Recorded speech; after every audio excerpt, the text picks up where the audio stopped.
Ular meni kaltaklashdi. Ular meni tutishlari bilan ura boshladilar. Men nima qilishni bilmay qoldim. Shoshib qoldim.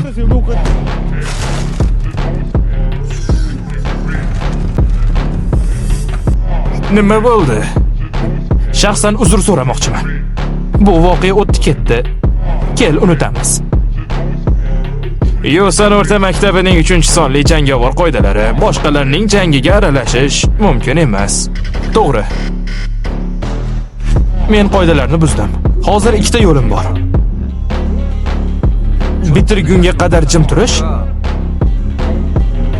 yoki Yosandagi boss lavozimiga da'vo qilish.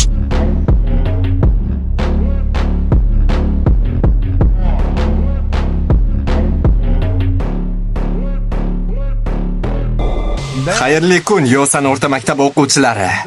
Men Bang Ji Sok.